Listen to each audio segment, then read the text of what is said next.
बिस्मिल्लाहिर्रहमानिर्रहीम। अस्सलाम वालेकुम नादरीन, आप यूट्यूब चैनल देख रहे हैं। मैं इमरान खान हूँ। नादरीन, अभी एक दिन पहले आपने सुना और मैंने आपको बताया भी कि आर्मी चीफ़ ने कितनी अच्छी तकरीर की थी, कितनी ज़बरदस्त बातें की थी। सारी पॉलिटिकल पार्टी, कौमी यकजहती और सबका शुक्रिया अदा किया था। लेकिन मैंने आपसे कहा था कि यहाँ पे कॉल और फेल में तज़ाद होता है, और वो तज़ाद एक मरतबा फिर नज़र आया। लाहौर में पाकिस्तान तहरीक इंसाफ के कुछ कारकुनों ने एक रैली निकाली थी और महंगाई के ख़िलाफ़ थी। यानी महंगाई के ख़िलाफ़ निकलना, अगर अपोजिशन महंगाई के ख़िलाफ़ नहीं निकलेगी या एहतजाज नहीं करेगी तो फिर तो अपोजिशन को कोई काम ही नहीं है। अब पाकिस्तान तहरीक इंसाफ के लोग जैसे ही बाहर आते हैं तो इनके ऊपर दहशत गर्दी के मुकदमे दर्ज किए जाते हैं। इन्हें इस तरह से देखा जाता है जैसे इंडिया से कोई घुसपैठिए पाकिस्तान में आ गए हैं या बम लेकर कोई दहशतगर्द घूम रहे हैं। तहरीक इंसाफ का झंडा उठाना ऐसे ही है जैसे आपने खून लगी हुई तलवार उठा ली है पाकिस्तान में। और फिर पाकिस्तान की मिलिट्री एस्टेब्लिशमेंट किस तरीके से हरकत में आती है ये देखें आप। ये लाहौर में एक फ़िज़ा आलम नामी खातून है पाकिस्तान तहरीक इंसाफ की। इनके घर के मैं मनाजिर देख रहा था रात गए दिन को। इन्होंने महंगाई के ख़िलाफ़ एहतजाज किया। अब इतनी ज़्यादा महंगाई है पाकिस्तान में कि हमारे जो दोस्त फ़ौज के अंदर हैं वो भी फ़ोन करके कहते हैं कि यार बहुत महंगाई हो गई है, तबाही फिर गई है। वो बेचारे भी बर्दाश्त नहीं कर पा रहे, हालांकि उनको बहुत सारी मुराद, बहुत सारी चीज़ें उन्हें मिलती हैं। अच्छे खासे सफ़ेद पोश लोग, अमीर लोग, वो बेचारे अब बताते हैं कि हम महंगाई के हाथों तंग आ चुके हैं। लोगों की हालत पतली हो गई है। जो लोग एक हाथ से दिया करते थे वो अब लेने पर मजबूर है। तो फ़िज़ा आलम के घर के अंदर छापा मारा और मर्द पुलिस एहलकारों ने चादर और चारदीवारी का तकद्दुस पामाल किया, जैसा कि ये हमेशा करते हैं, क्योंकि मिलिट्री एस्टेब्लिशमेंट इनकी बैक पर खड़ी है। जनरल आसिम मुनीर जो हैं वो सपोर्ट करते हैं ऐसी चीज़ को। तो इनके घर पे छापा मारा गया, चादर और चारदीवारी का तकद्दुस पामाल किया गया और मर्द एहलकार एक खातून कारकुन को उठाकर ले गए। सनम जावेद को अस्पताल में लाया गया। उनकी हालत बहुत ज़्यादा ख़राब हो गई जेल में। मैं चंद दिन पहले भी आपको रिपोर्ट कर चुका हूँ। उनकी फैमिली बार बार बता रही है कि सनम जावेद से बदला लिया जा रहा है। और जिस वक्त सनम जावेद को गिरफ्तार किया गया था उस वक्त ये दावा भी किया गया था कि ये बड़े साहब के हुक्म पर हुआ है, क्योंकि खैबर पख्तूनख्वा से सनम जावेद को गिरफ्तार किया गया था। और बड़े साहब आप जानते हैं, ये वही बड़े साहब हैं जिनके बारे में अफसार आलम ने कहा कि मोहसिन नकवी इस्लामाबाद हाई कोर्ट के जजेस के पास जाता है और जाकर बताता है कि बड़े साहब का हुक्म है तो फैसला आपने हमारे मुताबिक देना है। तो इसी तरह बड़े साहब आसिम मुनीर भी बोलते हैं। तो सनम जावेद के ऊपर जो है वो पाकिस्तान की मिलिट्री एस्टेब्लिशमेंट को बहुत गुस्सा था, क्योंकि वो आसिम मुनीर साहब पे तनकीद करती थी। अब पता नहीं उसे क्या खिलाया जा रहा है, क्या किया जा रहा है। उसकी आंख में भी प्रॉब्लम है, उसके मैदे में भी प्रॉब्लम है, और वो अच्छी खासी थी, ठीक ठाक बीमार होती चली जा रही है। और ये और भी बहुत सारे कैदियों के साथ हो रहा है। इस वक्त जो है ना वो निज़ाम जालिमाना हथकंडों पे उतर है, और इसका सबसे बड़ा विक्टिम इमरान खान है। इमरान खान की बहन उज़मा खानम ने जो केस किया था इस्लामाबाद हाई कोर्ट में, अब वो अपील में चली गई हैं सुप्रीम कोर्ट ऑफ पाकिस्तान में। और जो सूरत-ए-हाल है वो मैं आपके सामने रख देता हूँ। इमरान खान को इलाज के लिए अस्पताल मुंतकिल करने के लिए उज़मा खानम सुप्रीम कोर्ट में दरख्वास्त दायर कर चुकी हैं, और उन्होंने नवाज शरीफ की जो जेल में बीमारी है उसकी मरियम नवाज़ और ज़ाती मुआलिज को मियाँ नवाज शरीफ से जेल में मुलाकात की इजाज़त और मेडिकल चेकअप की दरख्वास्त, और उस पर लाहौर हाई कोर्ट का जारी किया गया मुलाकातें कराने का ऑर्डर।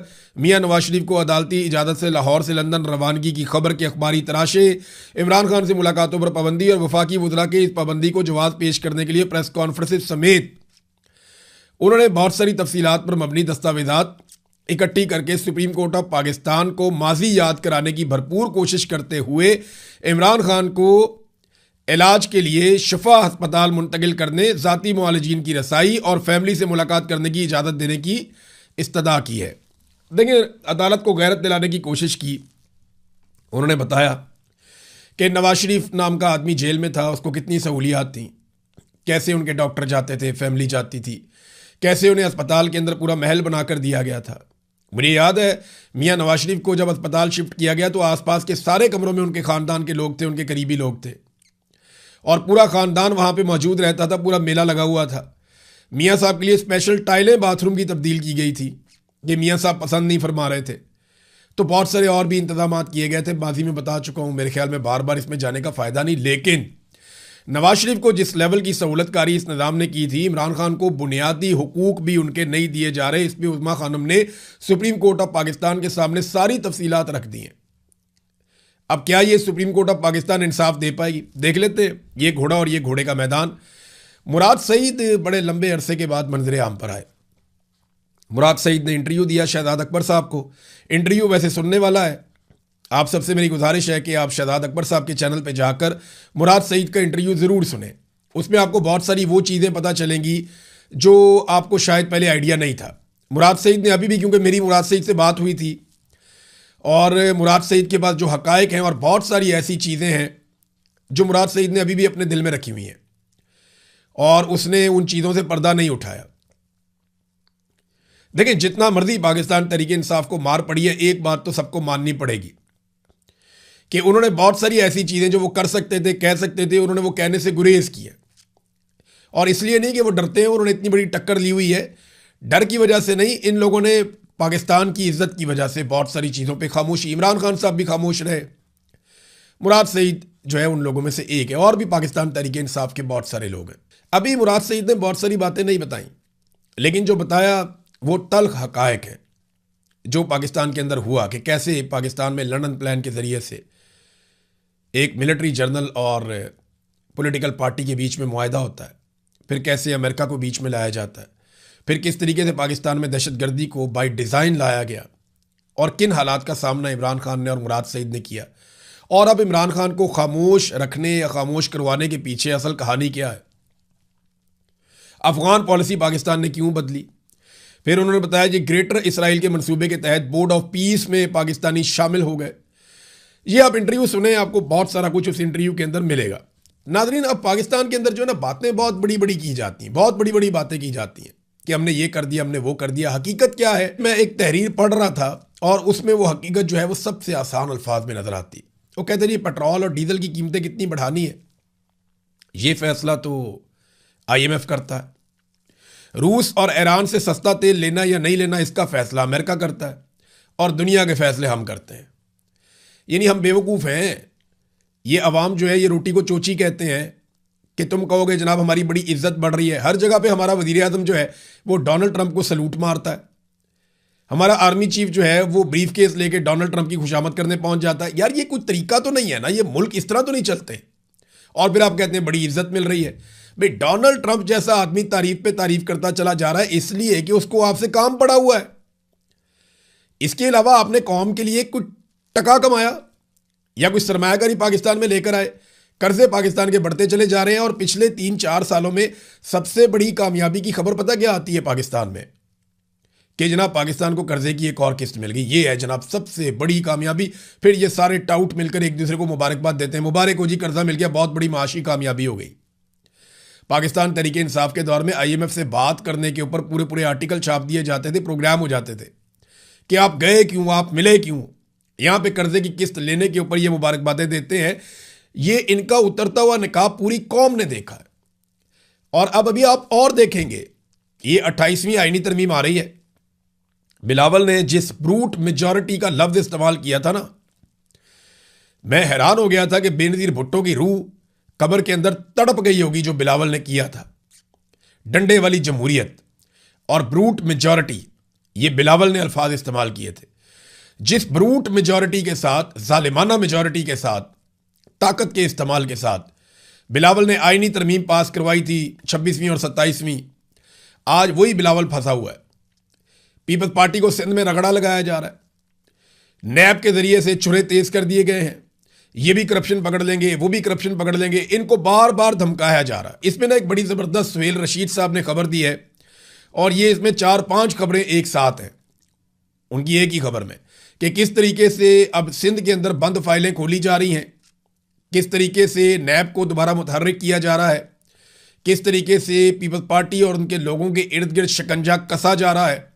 तो याद रखिएगा कि बिलावल को और आसिफ जरदारी को 28वीं आईनी तरमीम भी अच्छे बच्चों की तरह पास करवानी पड़ेगी, चाहे वो ये माने या ना माने, क्योंकि ब्रूट मेजॉरिटी, ये बिलावल ने खुद कहा था तो ज़रा उसका मज़ा भी ये चखेंगे।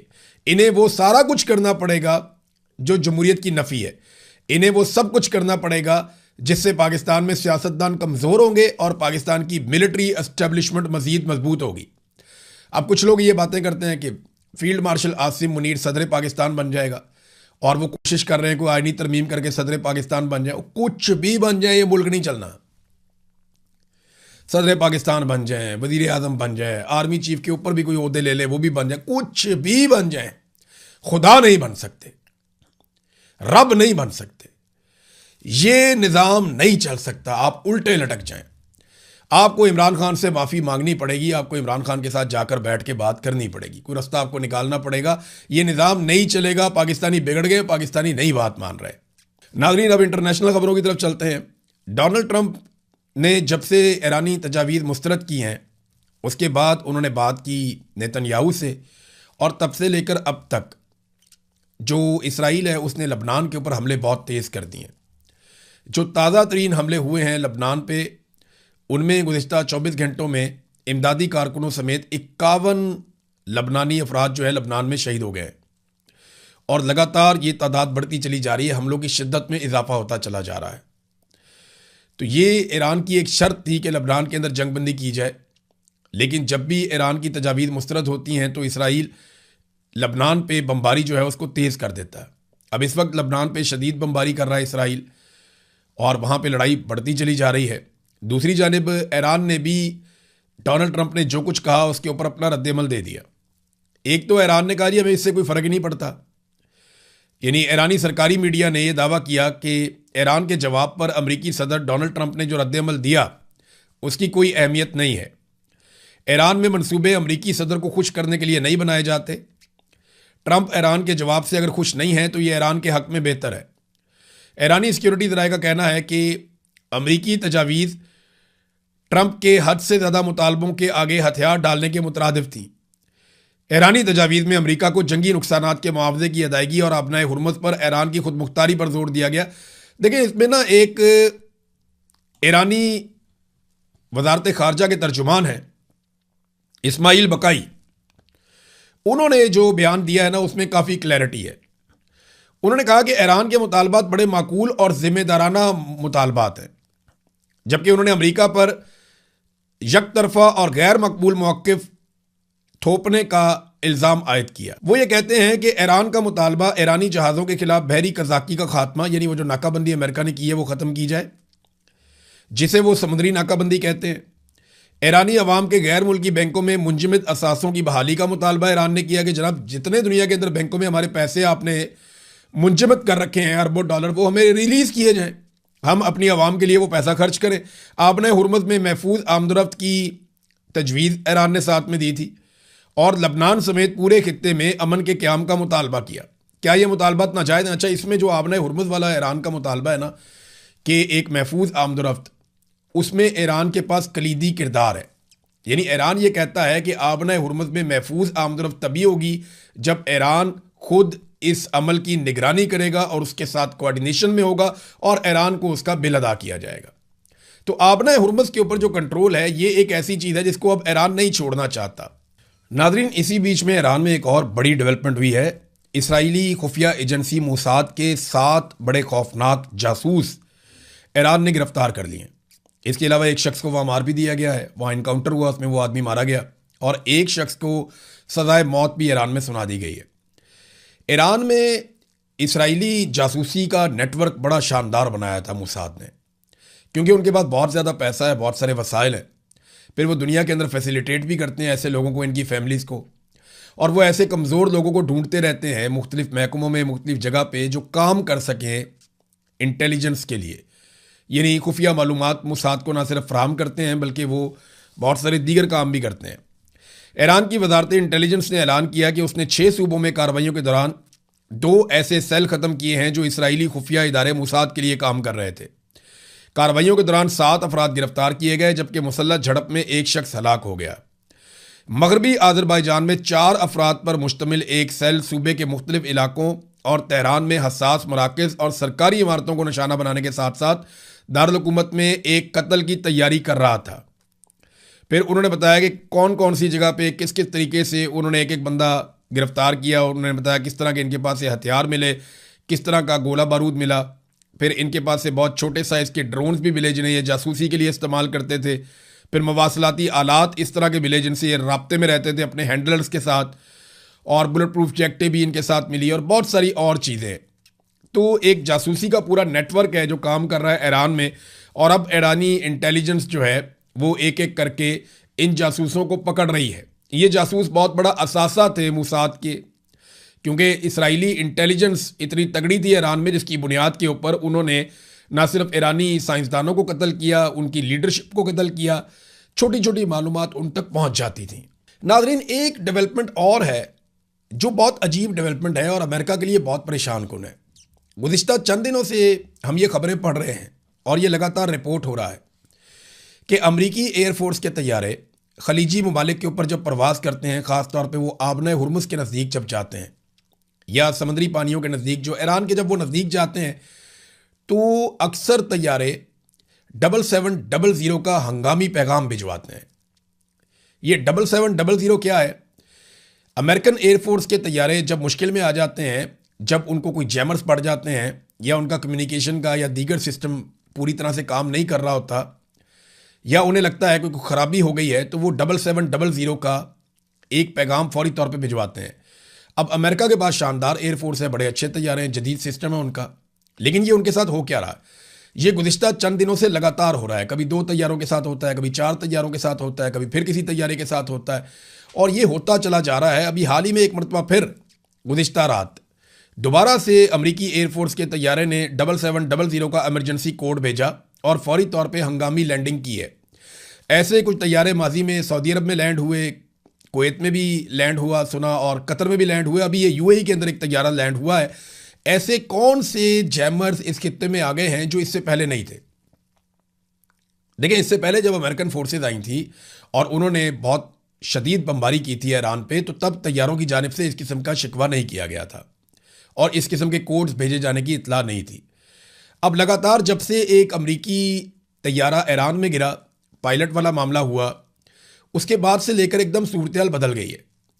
अब ईरान की जो फ़िज़ा है वो अमरीकी एयरफोर्स के तैयारों के लिए वैसी नहीं है जैसी माजी में थी। ये कौन से जैमर्स हैं? देखें, जब इंडियन पायलट्स पाकिस्तान पे अटैक करते हैं तो उन्हें भी इस किस्म की सूरत हाल का सामना करना पड़ता है। इंडियन एयरफोर्स के अंदर इस बात की बड़ी डिस्कशन है कि वो पाकिस्तानियों में मारते कैसे हैं। वो पाकिस्तानी तो धोखे मारते हैं, उनको 2019 में मारा, उसके बाद 2025 में फिर मारा, और जब भी इंडियंस ने इस तरफ का रुख किया तो उन्हें बड़े शदीद किस्म के जैमर्स का और चीज़ों का सामना करना पड़ा। तो चाइना के पास भी बड़ी शानदार टेक्नोलॉजी है। मैं कुछ ज़्यादा कहना नहीं चाहता, लेकिन अमेरिकन को एक नई सूरत हाल का सामना है, और इसराइल को भी है। इसराइली जो आर्मी चीफ है, चीफ ऑफ स्टाफ अयाल ज़मीर, उसने ये स्टेटमेंट दिया है कि हमें फौरी तौर पे हज़ारों फौजियों की ज़रूरत पड़ेगी, क्योंकि जिस किस्म की लड़ाइयाँ इसराइल ने इस वक्त छेड़ दी हैं, इन लड़ाइयों में परफॉर्म करने के लिए और सर्वाइव करने के लिए इसराइल को मज़ीद हज़ारों फौजियों की ज़रूरत है, और उन्होंने अपनी डिमांड डाल दी। और ये बात एक दफ़ा नहीं, कई मरतबा इसराइली चीफ ऑफ स्टाफ ने की है कि मुझे मज़ीद फ़ौजी चाहिए, वरना सिस्टम कोलैप्स हो सकता है। तो अब तक के लिए इतना ही। अपना ख्याल रखिएगा, अपने चैनल का भी। अल्लाह हाफ़िज़।